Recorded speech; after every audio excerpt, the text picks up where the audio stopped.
start off, I wondered if you could just both in turn just tell me a little bit about you and then how you kind of ended up getting here. So start with you, Victoria. Yeah, okay. I've had, I'd say I have a bit of an unconventional journey to getting here. So I was a maths teacher for a few years. Oh, cool. And then realised how difficult that was and then decided that to go and work in an education startup for a bit, and then went into the consulting side. So worked at a consulting firm, did kind of customer experience and experience design for banks and insurance companies. Yep. And Starling was my last client, and I worked with Starling to help win this £100 million grant that we won last year. To kind of funding. Say that again, sorry? Remedies funding side of things. Yeah, exactly. The BCR, the RBS Remedies Fund. So we won £100 million there. And when we won that, I decided to make the leap over to Starling and actually do the things that we set out that we were going to do in that bid. So now I've only got myself to blame when I'm like, why did I say we were going to do that? Very good. And you too, Sajni? So I was a credit trader once upon a time, which quite nicely set me up for working in a fast-paced environment and problem solving and things like that. And then about 4 years ago, I accidentally landed in the world of startups. And I host these networking events called Table Crowds, and it's for the startup scene. And Anne Bowden was a speaker at one of the table crowds I was hosting. So a couple of years later, I emailed her with some ideas for the Starling app. And lo and behold, here I am working at Starling now. So yeah, that's my journey to Starling.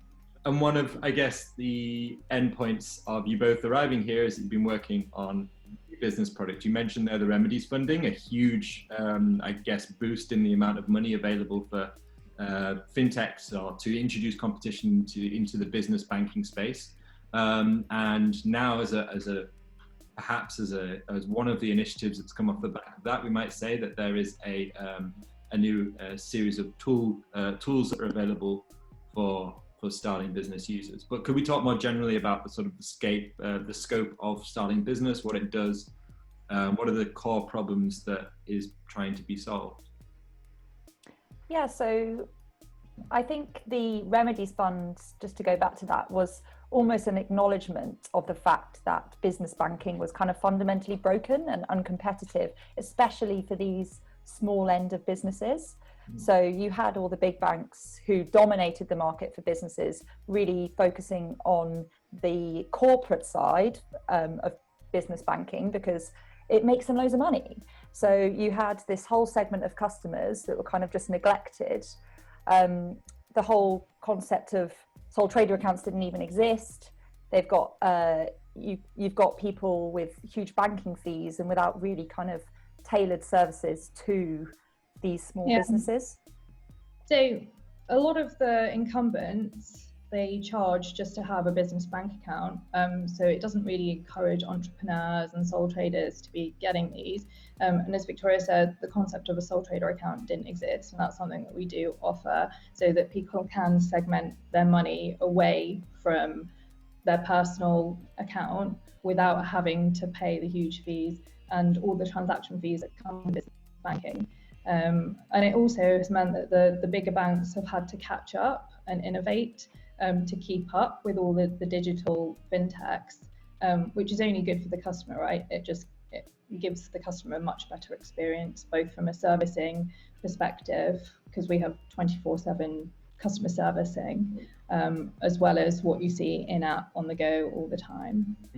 Sure, and I guess one of the provisos of like that that kind of improvement in the business banking, sort of the servicing of sole traders and small and medium-sized businesses respectively, is that there have been this flurry of new fintechs emerging into the market, doing really interesting things, from things like like an invoice financing perspective, and like later on in this instance from a tooling perspective, and that seems to have rattled the big boys into thinking a bit more seriously about this. So for example, 11FS was involved in building an SME, a sole trader bank for NatWest as an example. Like it's giving them the imperative to think a little bit more about those kind of different services. But do you think that that you're competing with big banks in this sense, or are you competing with some of the smaller players, the likes of the Tides and the Coconuts of this world?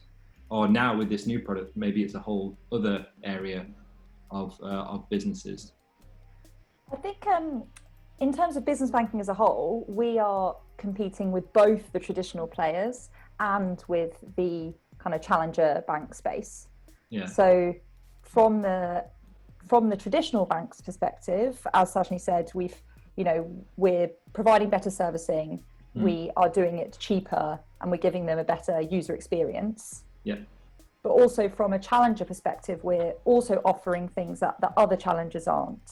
So we've got overdrafts, we've got loans, you can have a multi-director account for free, you can have your accounting integrations for free. So we are trying to do something slightly different to some of the other challenger banks, in that I think some of them are doing transactional bundling for business banking as some of their kind of paid for services. So I think Revolut's got multiple different tiers where they have different offerings around that. We've kind of taken it in a slightly different direction, where we're looking more at the bookkeeping, VAT return side of things, to help customers with their financial burden. So it's more feature-led rather than kind of bundling together transactional services. And so I think we bridge both, and we're not trying to do something exactly the same and replicate what others have got. We're trying to kind of think about our actual customer and what's going to help them. The accounting tools and those kind of invoice generating, that sort of tax tools, that sort of thing. Did you are you aware of those players in the space as well, and have they now become a competitor, or were there elements of what you were doing before which was always competitive in that regard? Are you referring to like the Zeros and Exactly. QuickBooks as well? Yeah, so we still provide accounting integrations with them through our marketplace, and we're not going to stop doing that. I think it's really important that we cater to the full spectrum of businesses that we have. So the toolkit that we've built is kind of more on the smaller end of the spectrum for the startups. As you grow and you become more and more sophisticated, you're going to need more complex software tools. So the toolkit's very new. Some of these players have had over a decade to build out things that are going to help those sophisticated businesses. So I think it's really important that we still provide the option. Yeah. What's the setup currently in Starling? How do you guys think about product as a discipline? And do you have any is there any mantras or kind of ways of working that are specific to you guys? I think we have a really adaptable product approach. So for example, for the toolkit, we have a dedicated team that we follow like a traditional product lifecycle approach with customer research to understanding our prioritization to working through like 2-week sprints. And that's kind of something that Saj and I have created because we have this dedicated team. What I think is really great about Starling's approach is that we kind of take the approach that works for what we're working on. So when we did Bibbles bounce back loans, I don't actually know if industry-wide people call it Bibbles, but I've never heard. We call it that internally. Good. It's much better than bounce back loans, isn't it? Yeah, Bibbles. So when we did bounce back loans, what was really awesome was that because our engineers are so empowered and are so great, we basically had 48 hours to create this journey, and we kind of had to just chuck everyone at it. And what it meant was that there were different engineers and product people working on different aspects, and eventually it came together, and the first few customers would have had a kind of bit of a not ideal journey, but we got there in the end. So I would say that is unique to Starling. We don't have one single product mantra, but we have teams that are able to organize themselves into a system that works for them and their product. What fits best for that? I mean, the toolkit is quite a complex product suite. And so we've been able to train up a lot of our customer services agents and set up a whole escalation process, and it's worked really well. And there's a whole feedback loop, because I think it's really important that we look at what it is that our customers want, and try and build that based on what they say. Sure. And how long could you, well, maybe that's not the right question, but from a building perspective and getting the toolkit through to its current incarnation, how was that from kind of your perspective? Was it a lengthy process? Did you take your time with it? That kind of thing. I would say it started in a quite unconventional way. Okay.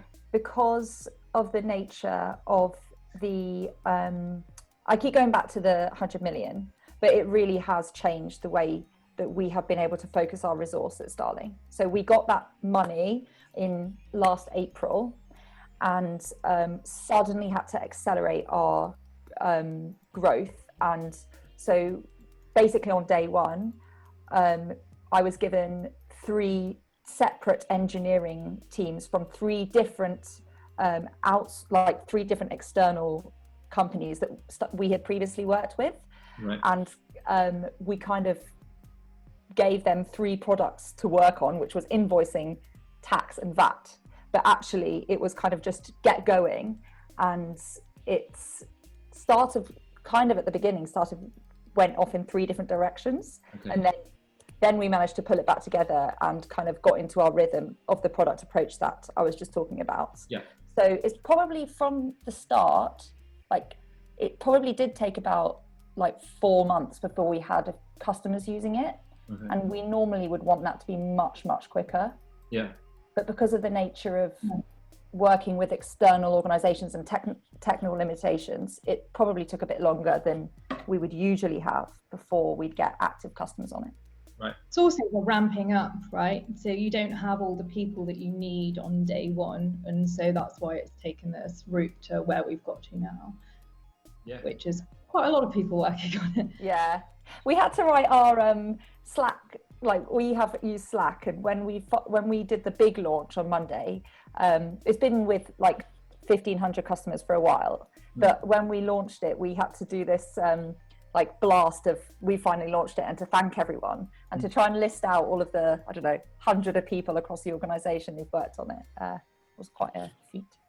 Yeah, we have like a Toolkit tribe, so across the rest of the business, which is a really, really good way of doing everything. And so we have touch points with like marketing, legal, like any other normal tribe. And so I was just going to say shout out to them, because pulling everything together in terms of all the marketing and the legals and whatnot is no mean feat. So yeah, that's also a really good way of working for any product people out there. Yeah. But here we go on the invoicing side of things. So as we mentioned before, this is going to be a web-based experience where there is some quite interesting named customers that you have there. But we can sort of see the ability to enter details, email credentials, and then customer address into this invoicing section. And I guess this is going to go towards starting to set up or render an invoice format for us. As we go through, kind of, you can already pick out places where we'd like to improve. Okay. So, for example, postcode lookup, so that you don't have to enter all of those things in. Yeah. Kind of little things that we want to do along the way. But I'm not sure whether we would have actually found Darth Vader's real address. So maybe. Death Star, right? He just lives on the Death Star. But then you have the description, and then so we've created this customer, and then now we have that information pre-filled, and then able to then itemize our invoice with, you know, buying some lightsabers, and there's a 20% VAT attached to that. There's also the quantity involved, and then it's auto calculating at the bottom what's going on, including the VAT. So really interesting that you mentioned the fact that this is a continuously sort of like you ship the feature, and then you can also see areas that you can improve. Here is the invoice, as we mentioned, a draft version of it, and then we can click on the finalize button, which we can see also the linked accounts. Yeah, so one of the things that we have got is you can link through to Gmail or Google and Microsoft 365 with your own email. So it allows you to then send the invoices directly from the toolkit, which saves people loads of time. It's just quite convenient, and they'll be able to see see it in their sent items. And that's when it moves from finalized to awaiting payment, so it's sent. And then we have the ability to match invoices to transactions. So someone's made a payment in advance. Yeah. So I knew the invoice was coming. You want to link it up? Yeah, and so we match it at the moment against the invoice number and the amount. So we have kind of strong and weak matches, because not all customers are going to have remembered to put in the invoice number reference and things like that.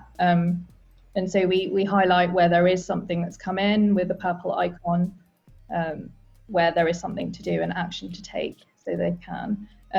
Recognizing that we don't do partial matching yet, but it is on the roadmap. But this is a good start towards that. And you kind of mentioned there that there is the ability to kind of link up the email, the Gmail, and so offering kind of like that ecosystem or interplay. I know that's a big part of what Starling's done since day one with the marketplace and what have you.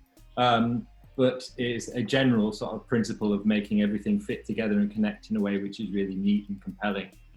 Did you have a specific kind of, when you were thinking about a user or a persona, like you mentioned there, like is this the sole trader experience that we're looking at here directly? Someone who maybe has to do their own stuff fairly regularly in an invoicing perspective.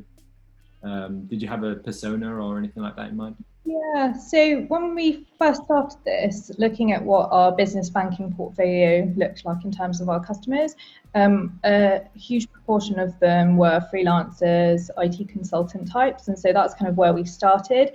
Since then, our portfolio has grown massively, and we've got a lot of different types of business, and so we're trying to then iterate even what we have now to work for all of these multitudes of different types of businesses. But that was our starting point.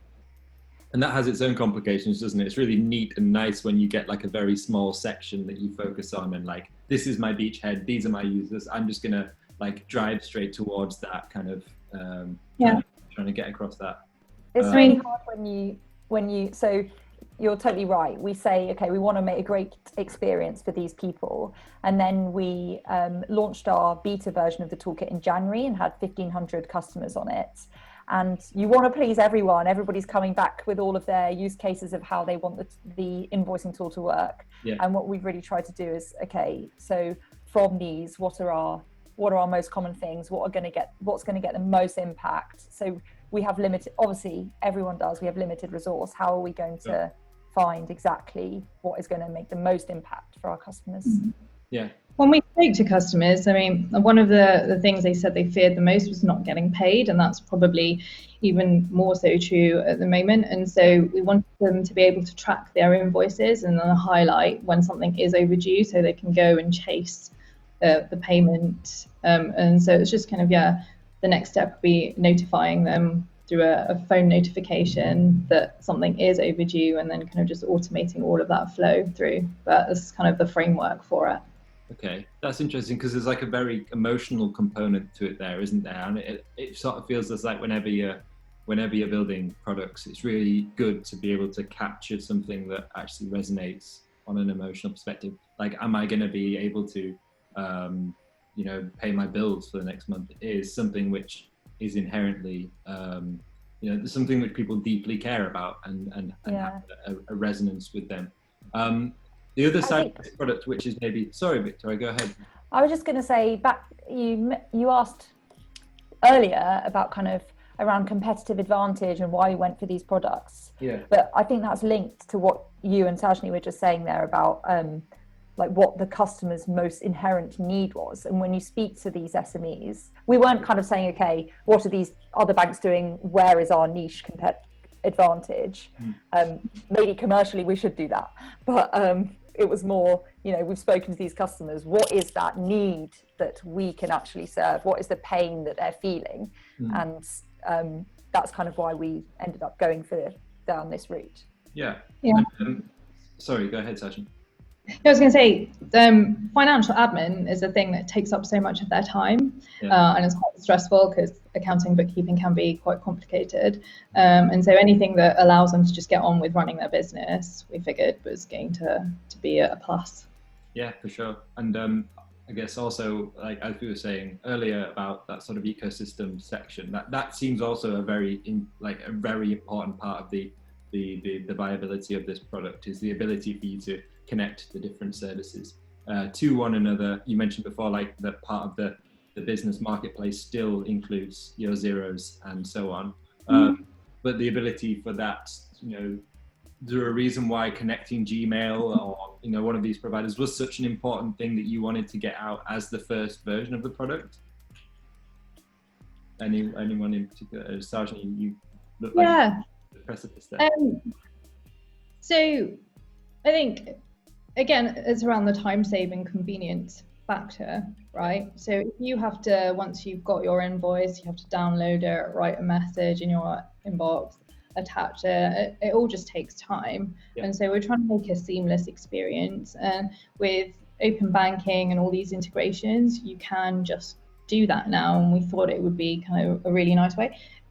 It's only Google and Microsoft 365 at the moment. You know, there's like leaps and bounds to go. We've had requests for Apple Mail and all sorts, but it's up in the right direction. Absolutely. And yeah, you know, anything that really helps them connect everything together, and so that they don't have to log in to 7 different places just to get one thing done. Yeah.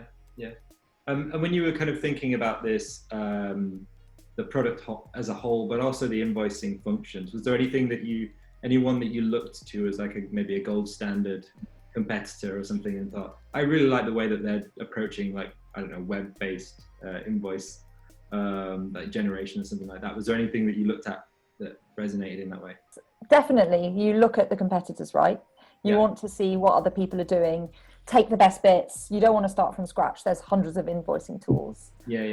What we were really keen to do for the invoicing tool, but more for the toolkit specifically, was, I think when you look at Xero and Sage, they're made by accountants who understand double entry bookkeeping, and you know, that they have a whole host of understanding that frankly we don't.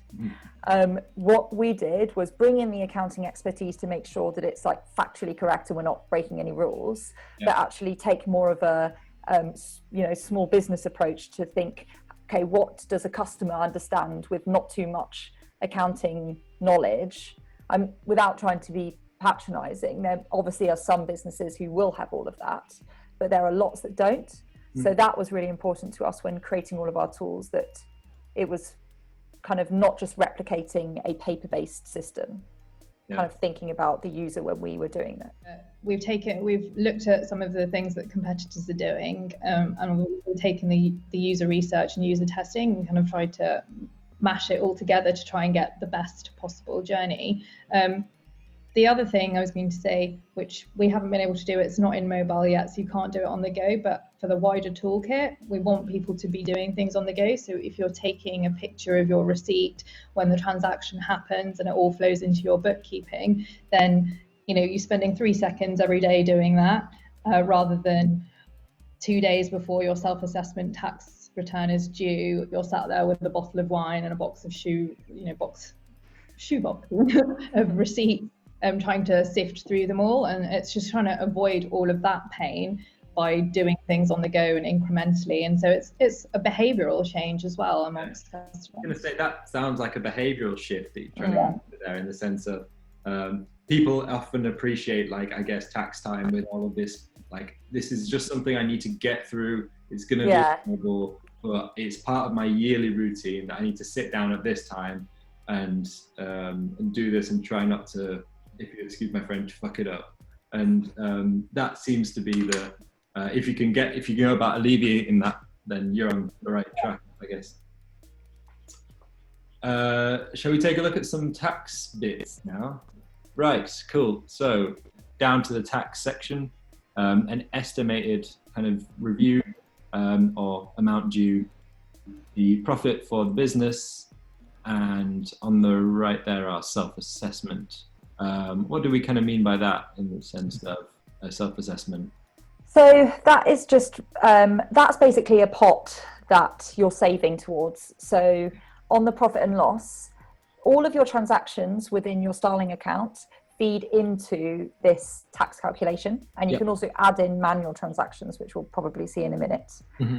By changing your category here, that actually feeds through into whether that is allowable or not for tax. Okay, yeah. So we try to automate as much as possible. So by changing that category to entertainment there, that actually talking about the actual form that we're sending to HMRC.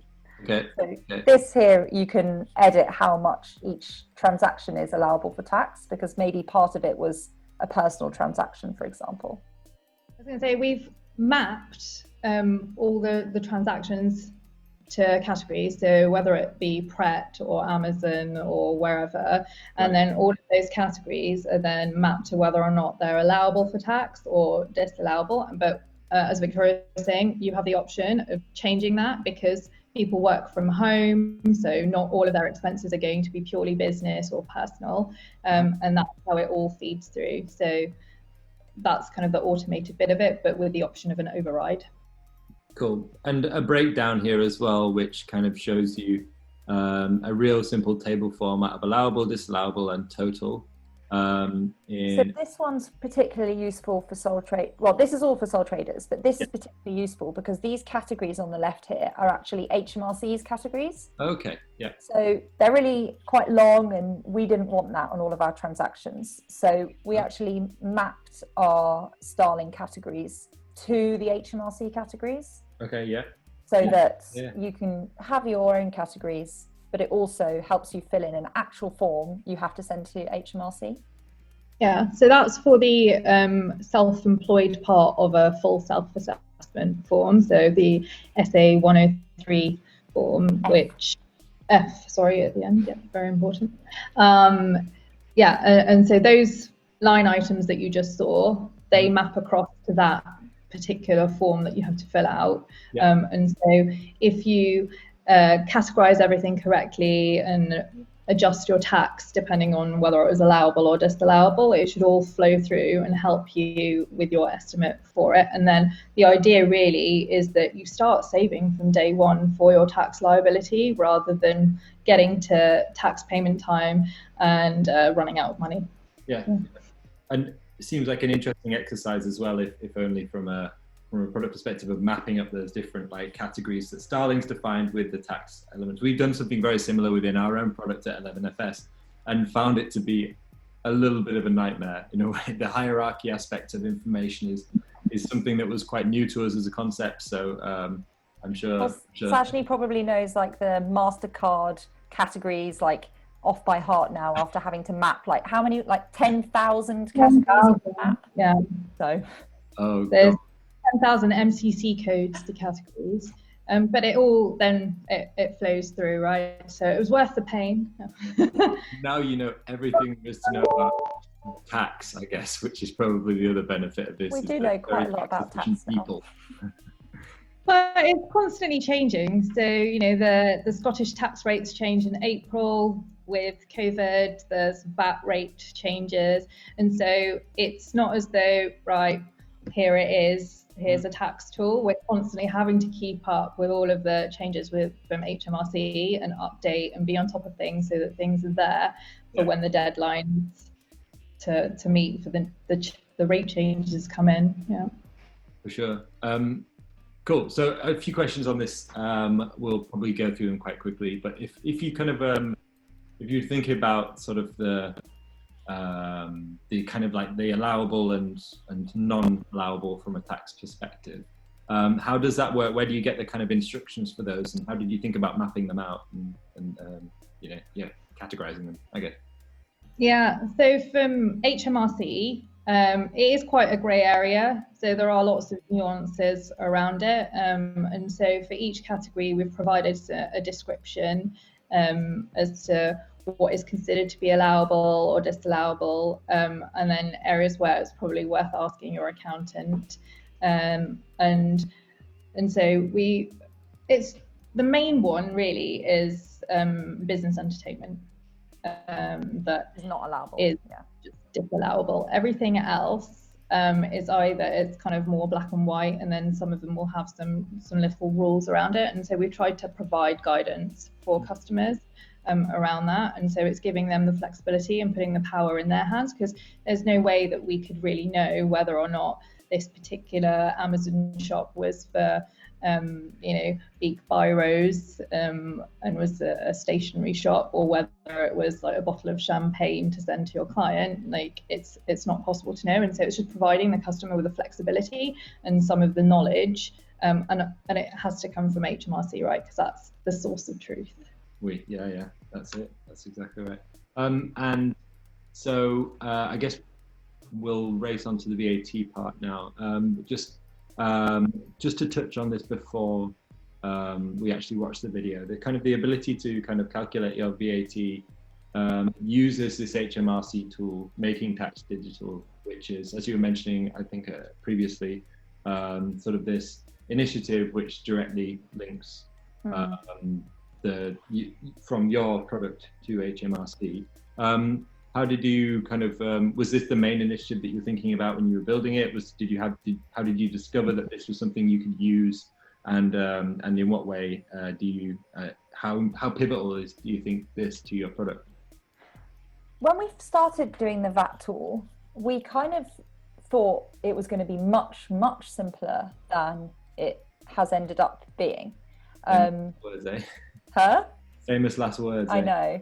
So we started off by saying, let's just create some kind of estimation where just 20% goes in and 20% comes out, and we come up with a number, and it's just like an estimation.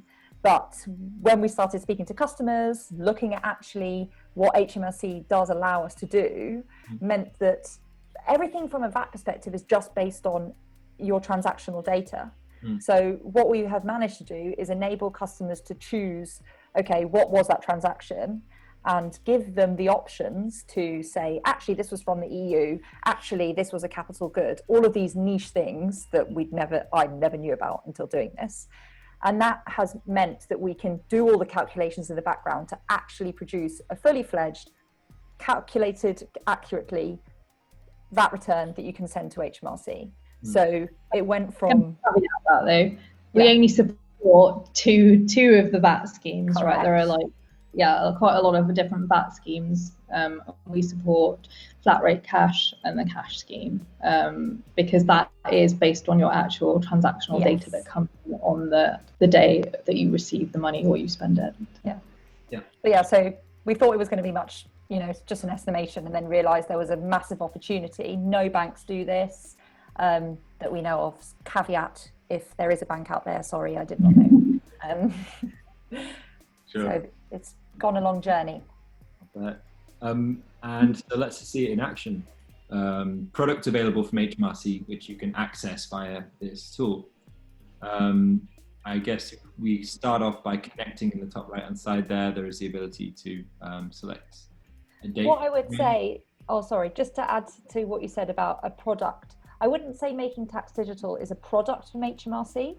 What they provide is kind of the APIs for other products to kind of be able to do all of the fun calculation of all the VAT. And what HMRC do is, once you grant the authority to connect, is the actual ability to send that data and retrieve like what they call obligations, which is what these are, these date periods. That's an obligation. So HMRC is saying, I'm expecting a VAT return, a number for this period. Cool. We can also pull back previous things that you have sent to HMRC as well, which is really great. And they work in small batches of time, it looks like here. Is that what's going on? So you can have monthly, quarterly or annual VAT returns. And so whatever it is that you've set, we'll pull through from HMRC based on whatever it is that you've selected. And then we use all the VAT data I think we spoke about before, where you can select your different VAT treatments, and it all pulls through into these 9 boxes, which is what you would fill out in your VAT return if you weren't using our toolkit. That's kind of the standard format for them. Okay. So all HMRC care about are these 9 numbers. And what we're certifying is that kind of those 9 numbers have been calculated correctly based on what the user inputs. Yep. So we've now submitted that. And what we can actually also do is go ahead and make a payment. So this November one, we can see that there's a payment required because we've already submitted it. Mm-hmm. We can actually go through and make that payment through to HMRC. And is that done via an API, or is that a more manual process? That is all set up automated as well. So HMRC's details are in there automatically, and you just have to click through to make the payment. Sure. Very cool. Well, there's an awful lot going on here, which is really compelling. Do you just to start off with, then you mentioned like this idea of boxes, which is the first thing to note, I guess, is that they come labeled as boxes. Now, for me, you mentioned also there the fact that they care about those 9 numbers. I wouldn't necessarily. I wondered why they were presented as boxes. If you I think that's a fair question, and probably not one I've thought about before. And it will be because when the VAT return was created, it would have been a piece of paper that you send to HMRC, and those boxes would have been physical boxes on a sheet of paper that you're filling in to say. So those things are just like, how much revenue have you made during this period? How much VAT have you got in this period? What about from the European Union? So those boxes would have literally just been boxes on a page. And I guess now that it's digital, it does kind of feel a bit weird saying that, but it's just simply those numbers. Okay. So it's like you're carrying over the terminology and the language and maybe a previous process. And I guess it kind of works there as well, because maybe a user might be familiar with those as the industry. Yeah. We're totally using HMRC's terminology and replicating exactly what they would be expecting. And that all the language, if you look online, it's all around these boxes. So do you, we've also touched on there in that video, in the fact that this is HMRC have not in fact built a product here, but a series of APIs which you can integrate with. And I guess the next question was, what was the experience like of working with those APIs? Were they easy to use, and so on? Do you want to take this, Sajni? Yeah, so HMRC were really helpful the whole way through in terms of providing us with what we needed, and they had a sandbox, but you couldn't do an end-to-end journey and test it through. So our engineers had to build a sandbox in the simulator so we could test that, and then we should sell it to HMRC so that we've made this really awesome sandbox that you can use with the other people. But they didn't have a great one to start with. You should definitely sell that to HMRC. I'm sure they would have so much trouble building that thing themselves, presumably, that it would just be great for them to have it out of the box like this. Yeah, I'll let Victoria pitch it to them. But the moment of truth really was when we had a real customer go through the journey end to end to see it working, because it was difficult to do in the sandbox. We've had quite a few submissions now, so it's all good. And did you had that customer coming into the office in order to do that? Was there any sort of benefit of having that person come in-house to do it? Yeah, so pre-COVID, I was going to say that's why they came into the office. We were lucky. We try to find anyone from within the organisation who happened to need to do their VAT return within the next couple of weeks, because we couldn't do like a test payment all the way through, but we just had to find a friendly customer who and I'm very thankful to that customer for coming in and being our test case. Well, this is an interesting thing, because I remember speaking recently to someone from a product manager from Credit Kudos who came on and talked about their own experience of building products for that particular market, for that particular audience of people who tend to be do a very niche job of underwriting credit decisions, and saying how do you do testing on users when the people you need to test on are that niche and they're that hard to get hold of, and they probably don't need the money that comes from user testing or anything like that. They're just sort of so there's so many problems affiliated with it. Did you have any kind of did you encounter any issues of actually tracking down the right people to speak to about this feature and how to make it usable from their perspective? We did quite a lot of testing, like upfront, that wasn't specifically about this submission. So we had, like, I don't know, 50 people that we met face to face, regularly engaged with. So, and then through our beta, we had an inbox that they could message. So it was actually, we found that people really wanted to be involved, which was nice. But I appreciate what you're saying.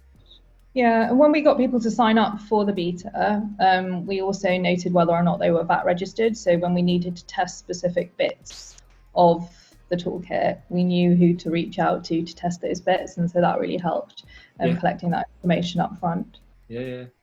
So it's I guess the more users you get on the product, the easier it is to test on it. It's probably that chicken and egg situation whereby the first customer is really important in that regard. That first person comes into the office in those halcyon days before lockdown. Cool. And then we touched on this a little bit in the actual recording there over the video, but there is a payment element to this as well, where you wanted to where there was a provision of information from HMRC, which you then created a payment to them. Presumably you're not able to initiate payments for when the product yet. Like, I wouldn't imagine that payment initiation services are part of the deal yet, but maybe is there anything that goes on there from a technical or a product perspective to generate that payment? So we are using, earlier when we saw it, someone might have put aside the money into a saving space. What we do is actually, if they have that money in that saving space, we then say, do you want to make a payment? We initiate the payment using our payment service that we normally have. So when you initiate a payment from your online bank, you go into your app and you approve the payment. Sure. So we're using existing Starling functionality, but specifically for this use case. And it takes it from the saving space that you had set up for that and closes that down and marks it as paid. So I think maybe I misunderstood what you were saying about not having the payment thing within the product, but do you mean? No, it sounds about right in terms of like payment verification and authentication, I guess. I guess my question there was just a sneaky one to try and see if you were doing a certain payment functionality from open banking. So I guess we'll see. Cool. So anything else to add to that, Sajni? No, I think Victoria's pretty much covered it. We take the reference from HMRC, it all ties up together, and then they send us back on their end once they've processed the payment, and then it gets added to another tab, payment received, tick. Because it's not, HMRC doesn't take the payment, in terms of what HMRC is doing. So the user has to decide to make that payment. Sure. So, yeah. Cool. And finally, just before we wrap up, any big plans? Obviously, this has been quite a long process for you and the rest of this wide-ranging team over the past few months, ever since that remedies funding. But do you have anything else you'd like to achieve in the rest of the year from this product's perspective, and maybe more widely within the business as well? We only launched last week, so we've got some wrinkles to iron out. And then we have loads of feedback from customers, things that they would like to see in the toolkit, including things like different payment methods for invoices, accountant access, things like that. So we'll be working through those and seeing what will have the biggest impact, basically, and the greatest reach, and working through those. Great. Anything else, Victoria? Nothing more specifically to add for the toolkit. I just know that the more users we start to get, then the wider use cases we're going to see. So the challenge for us is going to be to not try and scattergun, do everything, and really think carefully about, okay, what's going to have the biggest impact on the largest group of our customers. Sure. But we're certainly not stopping here. Great. Well, thank you both very much for coming on, and we'll look forward to see what happens in the coming months with the product. Great. Thanks so much. Thank you. If you want to hear a little bit more about Pulse, the platform that underlies this show, then head over to pulse.11fs.com. That's essentially a repository of all the different digital banking experiences we've been gathering over the years. It'll show you how stuff's being built, what all the cool things are out there, and what your competitors are doing.